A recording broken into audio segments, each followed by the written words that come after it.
Yeah. What just happened? What just happened? Did you punt away a stack? 3 stacks on the trot? At the tables? Did you recently do so? Perhaps you did so yesterday, and this is the first thing you've looked at since deciding for yourself that you are a complete degenerate, unworthy to play the game, incapable of controlling your own emotions. Yep. Let me put your mind at ease. You're not alone. Every single poker player has gone through many times what you are now going through. In this video, I want to share with you something that I am experimenting with in terms of coping with the mental game of poker. Coping with the mental side of things. And you can probably tell from the thumbnail where I'm going with this, so let's get started. I want to think about poker and the mental game as interacting in this way, where we have a space called the mental game. Okay? Looks like crap, but for our demonstration. I want you to start thinking about poker as living inside the wider mental game. So the real game that we're going to be playing is the mental game. Poker is going to be a sub-game inside the mental game. Okay? So what do I really mean by that? Normally, we think about the mental game as being part of poker, that you've got to learn how to do ranging, and you've got to learn to count combos, and you've got to learn to figure out what your outs are and your odds on the river. You've got to learn to exploit guys. You've got to learn balance. When I bet here, what is my range? What are my bluffs? You've got to study the game. Sure, you've got to do all of that.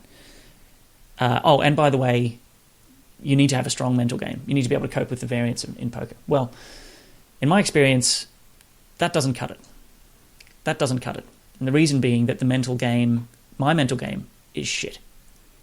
Okay, I can play 1,000 hands of pretty solid poker and then randomly out of nowhere make an absolutely boneheaded decision, and my entire world spirals into despair. I start playing, I go on tilt, play really badly, come back maybe a few days later, immediately log on, and for the first 5 hands I'm massively aggressive and crazy. So what I want to do is start thinking about how I can win the mental game. Fundamentally, I want to win this game.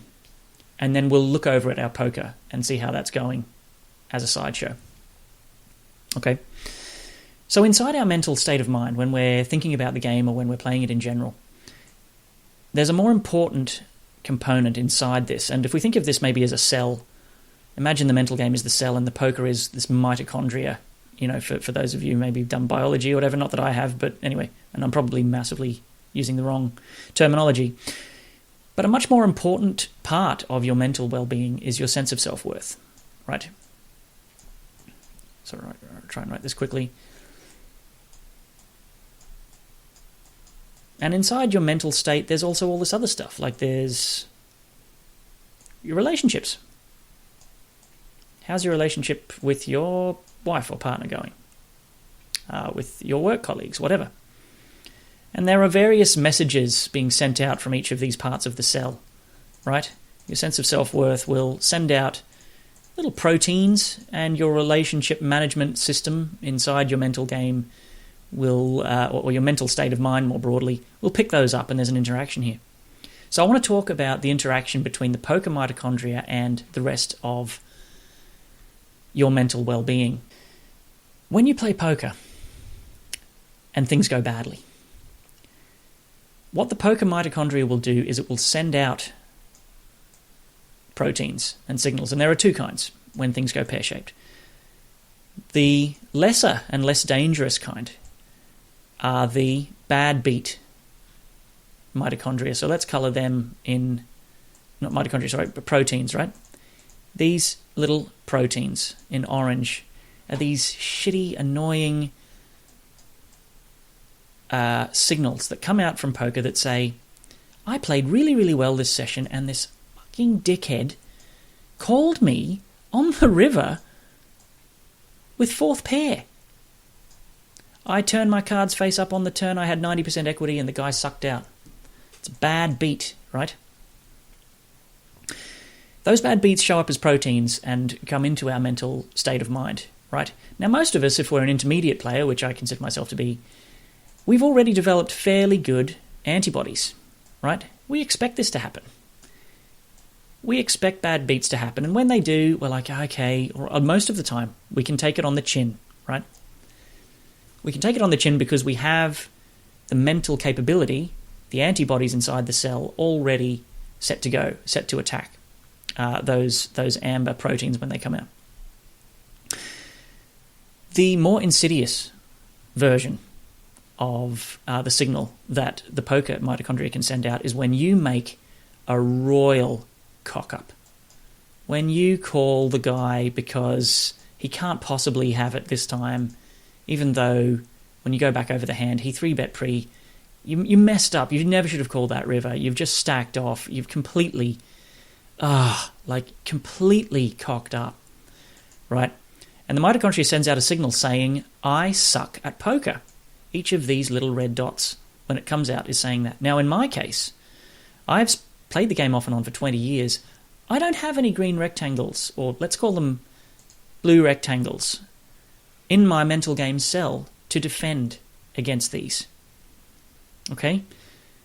Professional players who understand the game and understand all of this stuff, you can think of them as having these blue boxes, these blue protein, these blue antibodies inside the mental game cell ready to kill this red stuff. Okay, maybe they have a heated moment, they slap the table, maybe they get up and walk around a bit, but within minutes they're ready to play again. Well, not me.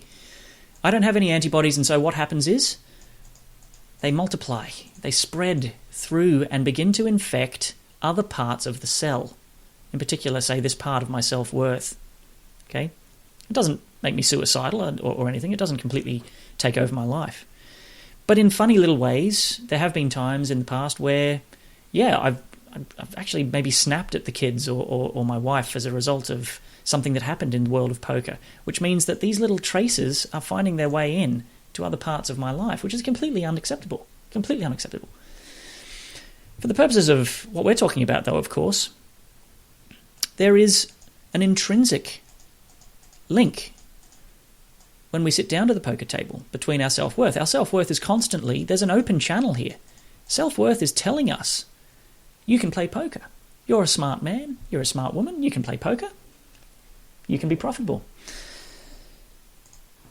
When you have no antibodies, these quickly find their way down that channel. Okay? When they do so, they begin to infect the underlying analytics that are going on inside the poker mitochondria, and they lead to death. Right? They lead to terrible errors that are just face up unbelievably dumb, like forgetting, just completely ignoring common rules that you're used to following, like against a tag player with VP 29, PR 15, who 3-bets you, don't continue with 8-5 of diamonds. Instead, I think he could be vulnerable to a 4-bet here. Whatever, right? Silly stuff that starts to happen. So your poker results, your bankroll starts to crash, and what happens is you get a doubling down effect where even worse signals get sent out of these channels, and I'm using dark red here to represent that, and you get this horrible feedback loop. And in my case, it's been effectively terminal to my game in the past. So what I am going to spend the next 12 months doing, and this is kind of video one in my journey, is I am going to not be working on poker anymore. I'm not going to be studying my theory, or at least not as much. I'm not going to be spending hours in Flopzilla mucking around. I'm going to be working on building antibodies. Powerful antibodies that are programmed to detect these little red bastards when they come out of the poker mitochondria and kill them. Because currently, mine are either non-existent or they're not very well developed, or there's only one or two of them, and I need far far stronger defenses for this. And this is how I'm going to begin thinking about the game, which means, given session, I sit down to my micro stakes, session with $5 in my stack. The money is meaningless. It's pittance, right? It's meaningless amount of money. I'm genuinely not going to care if I lose $5, $10, if I win $2. It's not going to matter. What I'm going to be doing is scoring myself at this mental game. How strong were my blue rectangles? Okay. And to sign off quickly before I sign off, I'm going to show you guys how I plan to do that. So if any of you are familiar with Star Trek, this is Data. He's a artificial life form. And he actually, there's a scene where he plays poker against Captain Picard, I think in the most recent adaptation of Picard on Netflix. Data is perfect in terms of his ability to play poker.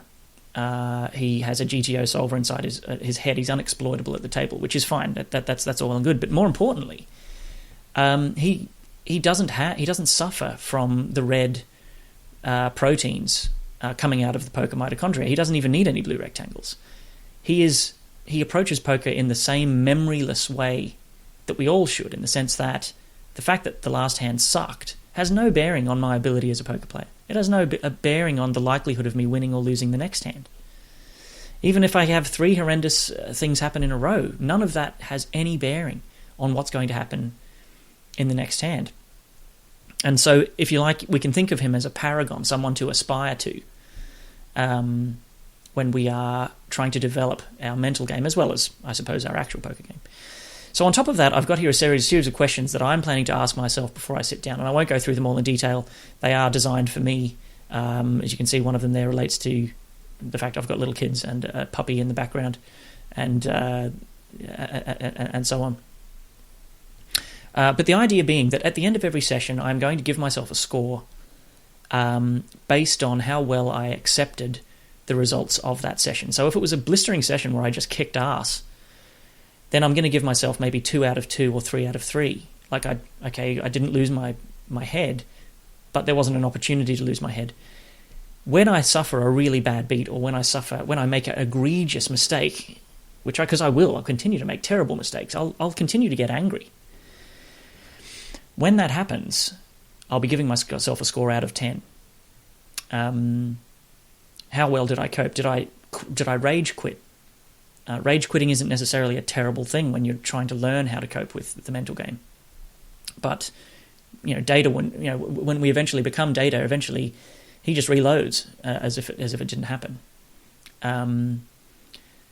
This is the journey I'm going to embark myself on. One thing I'll say before I sign off is that I'm guessing that this theory has been probably talked about before or by others in textbooks and so on. So if anyone knows of any relevant references that I could put in the comments, or I could put in the description even, that would be good. In the meantime, look, I hope this has been of use to you guys in trying to characterize the mental game and how we can begin to think about it in a different way.